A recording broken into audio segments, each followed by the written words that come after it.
دیکھو قرآن کی بڑی برکت ہے.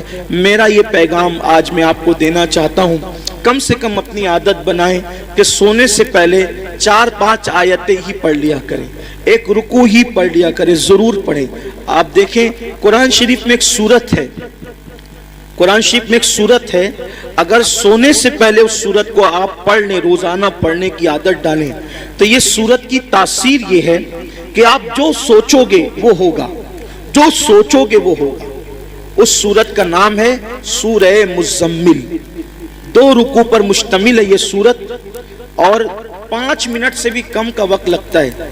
5-6 دن اگر آپ اس کو ریگولر پڑھیں گے نا سورہ مزمل کو, تو آپ کو یہ زبانی یاد ہو جائے گی, اور آپ سورہ مزمل پڑھنے کے عادی بنے. جادو سے بچیں گے, سحر سے بچیں گے, بلاؤں سے بچیں گے, یہ ہے. پھر بھوکمری سے بچنا ہے, فاقہ کشی اور غربت سے, یعنی مالدار بننا ہے.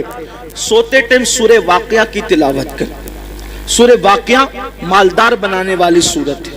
ایک مرتبہ حضرت سیدنا عبداللہ ابن مسعود رضی اللہ تعالیٰ, آپ کے وصال کا وقت قریب تھا. حضرت سیدنا عثمان غنی آپ کے گھر گئے, اور جانے کے بعد کہنے لگے, بھائی عبداللہ آپ کی بڑی دینی خدمات ہے, اب ایسا لگتا ہے کہ تم دنیا میں زیادہ دن تک نہیں رہو گے, اور تمہاری بیٹیاں ہیں, اور آپ مجھے وصیت کر دیں کہ میں آپ کی بیٹیوں کے لیے کیا خدمت کر سکتا ہوں. حضرت عبداللہ ابن مسعود اٹھ کر بیٹھ گئے, کہنے لگے, عثمان میرے بھائی یاد رکھو, میری بیٹیاں کبھی بھوکی نہیں رہے گی, میری بیٹیاں کبھی فاقے سے نہیں رہے گی, میری بیٹیوں کو کبھی مال کی تنگی نہیں ہوگی, آپ پیسوں کی بات نہ کریں. حضرت عثمان غنی نے کہا, کیوں عبداللہ, ہم تو یہ سمجھ رہے تھے کہ تمہارے پاس مال نہیں ہے, اتنے یقین سے جو بات کہہ رہے ہو ایسا لگتا ہے کہ شاید تم نے بیٹیوں کے لیے بہت مال اکٹھا کر رکھا ہے. عبداللہ بن مسعود کہتے ہیں, نہیں, بیٹیوں کے لیے مال اکٹھا نہیں کیا ہے, مجھے اپنے نبی کے فرمان پہ بھروسہ ہے. اللہ کے رسول علیہ السلام نے فرمایا کہ جو سونے سے پہلے سورہ واقعہ کی تلاوت کر لے گا اس کے گھر میں کبھی فاقہ کشی نہیں ہو سکتی. میں نے میری بیٹیوں کو سورہ واقعہ کی تلاوت کرنے کا عادی بنا دیا ہے, جب تک وہ سورہ واقعہ پڑھتی رہے گی انشاءاللہ کبھی ان کو فاقہ کشی کی نوبت نہیں آئے گی. یہ صحابہ کا یقین تھا. بہت ساری بچیوں کو رشتے نہیں آتے, سورہ یاسین پڑھیں, عصر کے بعد پڑھیں, ان کو اچھے رشتے آئیں گے.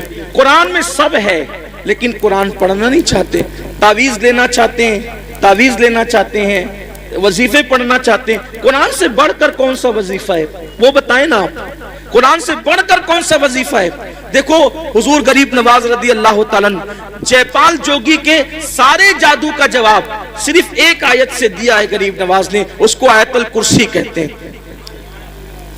آیت الکرسی سے جے پال جوگی ہار گیا, غریب نواز کے مقابلے میں نہیں آ سکا. وہ سورہ فلق سورہ ناس پڑھ کے دم کیجئے, نظر بد ختم ہوگی.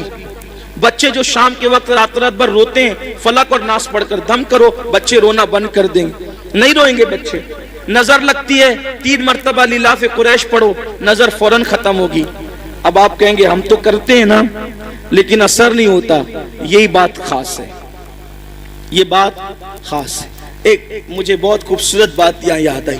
ہمارے مرشد آبرو سلسلہ چشتیہ شہباز اولیاء حضرت سیدی بابا فرید الدین گنج شکر رضی اللہ تعالیٰ, یہ سلسلہ چشتیہ کی آبرو ہے. بابا فرید بڑے پیارے بزرگ ہیں. بابا فرید الدین, غریب نواز نے کہا تھا, قطب الدین ایسے شہباز کا تو نے شکار کیا ہے کہ اس کے ذریعے سے قیامت تک تیرا نام زندہ رہے گا.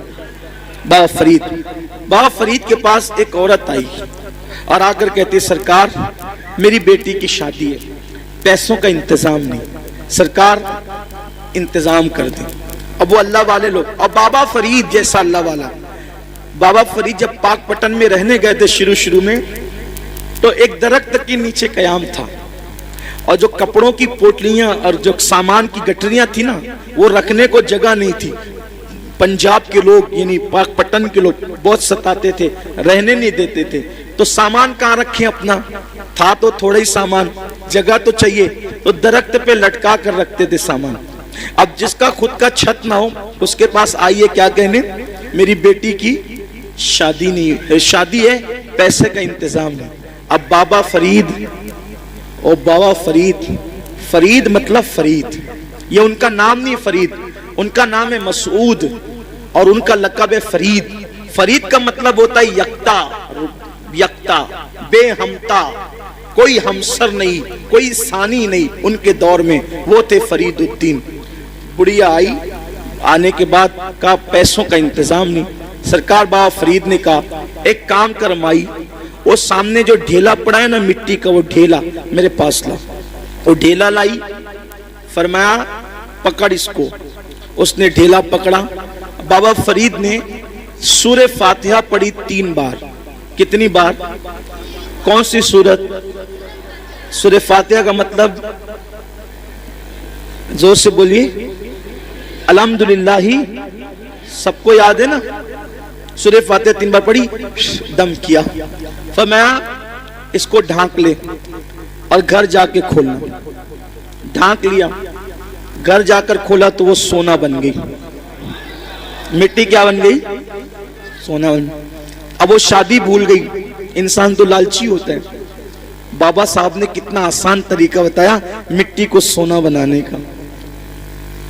اس نے شادی بھول گئی, بولا یار ایک ڈھیلے پہ اگر پڑھنا ہی ہے سورہ فاتحہ تو پھر ایک ڈھیلے پہ کیا پڑھنا. وہ ڈھیلے ہی جمع کرتی رہی مٹی کے, پورا گھر بھر دیا ڈھیلے سے. اور جب رات ہوئی تو فاتحہ پہ فاتحہ, فاتحہ پہ فاتحہ, فاتحہ پہ فاتحہ پڑھتی رہی, پھونکتی رہی, پڑھتی. رات سے صبح ہو گئی, وہ مٹی کے مٹی رہی.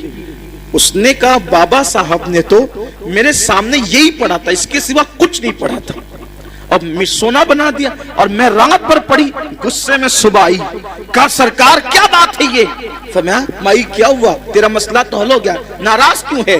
کہا کہ آپ نے سورہ فاتحہ پڑھا تو مٹی سونا بن گئی. میں پوری رات, آپ نے صرف 3 بار پڑھا تھا, میں پوری رات پڑھ پڑھ کے پھونکتی رہی, وہ مٹی کی مٹی رہی. اور صحیح بتانا آپ نے فاتحہ کے سوا کچھ پڑھا تھا؟ کہا نہیں فاتحہ پڑھا تھا, کچھ نہیں پڑھا تھا. تو کہا کہ آپ پڑھتے ہیں تو سونا, ہم پڑھتے ہیں تو مٹی. بابا صاحب نے مسکرا کے کہا او مائی فرید جیسی زبان تو لا.